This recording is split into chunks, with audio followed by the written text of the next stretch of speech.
This is Midday Mobile with Sean Sullivan on FM Talk 106.5. Welcome back to Midday Mobile on FM Talk 106.5, and time for a checkup.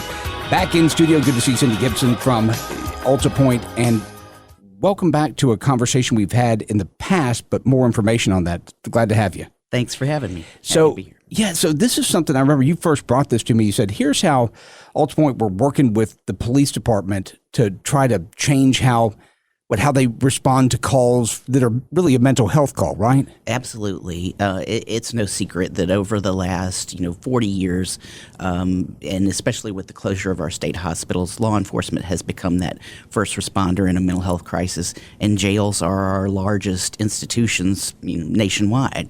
And so anything we can do to alleviate that burden for officers and put it back in the mental health arena is definitely a plus. Obviously, this is important for the patient.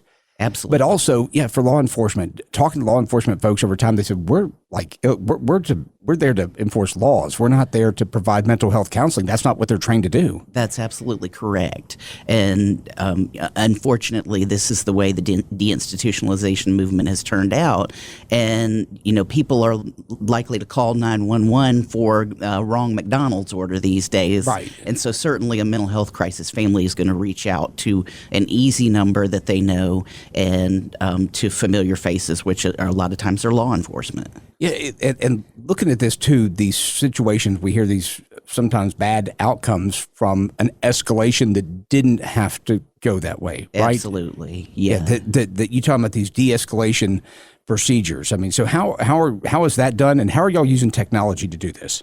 So we have, for the past about 3 years, been training law enforcement officers on the basics of understanding mental illness and de-escalation. And over the last year and a half, we've started to use virtual reality technology as part of that training with Mobile police officers.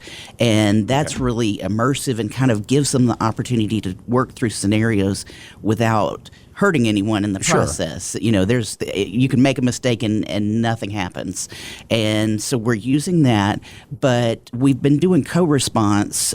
We piloted a program in the 3rd precinct, which is in the Tolmanville area. Right. And a clinician goes out on the scene with a law enforcement officer when there's a mental health call. And that's worked really well.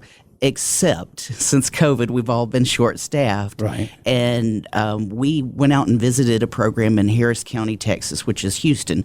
Okay. And they were using iPads to multiply clinicians.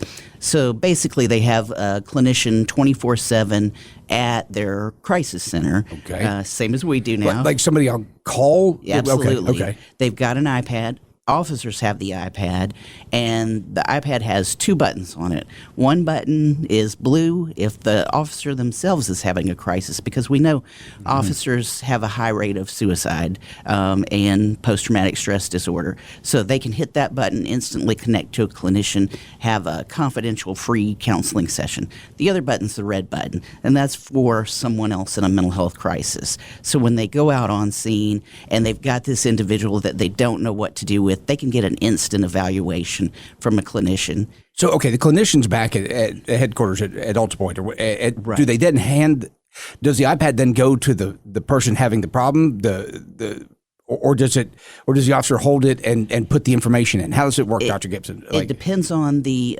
scenario. So if the person is relatively calm and we don't think that they're going to hurt somebody with it or throw it, then they hold it and we have a confidential conversation. Well, that's kind of cool. So you can hand it over to the person, and that almost takes the officer out of that portion of of trying to render that care. Absolutely. I like that. And it's almost identical to FaceTime. So we've got a face-to-face conversation with that individual, and the clinician is more likely to be able to tell them what things are like at the crisis center or what services they're needed and get them to the right help as quickly as possible.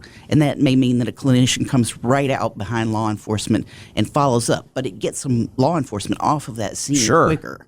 And, the the person's immediately de-escalated by a clinician, and that clinician can say, hey, I'm on my way out there right now. I'll be there in 10 minutes. That officer doesn't have to wait if there's no threat to life. And it's probably good, too, that somebody that would be apprehensive by the officer with the uniform and all those things, right, that come with that, the trappings, this clinician is not that officer. This is a different entity, and yeah, I see where that'd be beneficial. Absolutely. I've answered the iPad in bed with a hoodie on. So, I mean, very unintimidating. So this technology thing, you said you use the term force multiplier, and I get it now. Yeah. I mean, yes, in a perfect world, you would have a clinician attached to every officer for Absolutely. every department in every place in the country, but that's just not possible. No, it's one, there's been a staffing shortage since COVID, but in addition, therapists who want to go out into the field and work in these really intense situations are difficult to find. Sure. And it's difficult to find someone who's also interested and good at it. Yeah, and thinking about that, I mean, you got to thread a lot of needles there, because you got to find somebody who has the education to be a clinician and the training there. Yes. And then somebody who says, I want to work at crazy hours, at Yeah. night or whatever, and I want to be in a situation where it could be dangerous. Not that. Right. Yeah, that's probably not as many people that sign up for that. Yeah, it takes a little bit of an adrenaline junkie. Yeah, for sure. All right, it's great that y'all are using this with AltaPointe. And once again, if people want to talk about a crisis they're having, even if it's not in a situation with law enforcement like that, how can they reach out to you? They can reach out to us through our Access to Care line, which is 24/7. It's 450-2211, 251-450-2211. And we also have our Behavioral Health Crisis Center right there in the Tolmanville area, where people can come 24/7 to get help immediately. I appreciate what y'all are doing with the help and the technology. Dr. Gipson, thanks for being here. Thank you.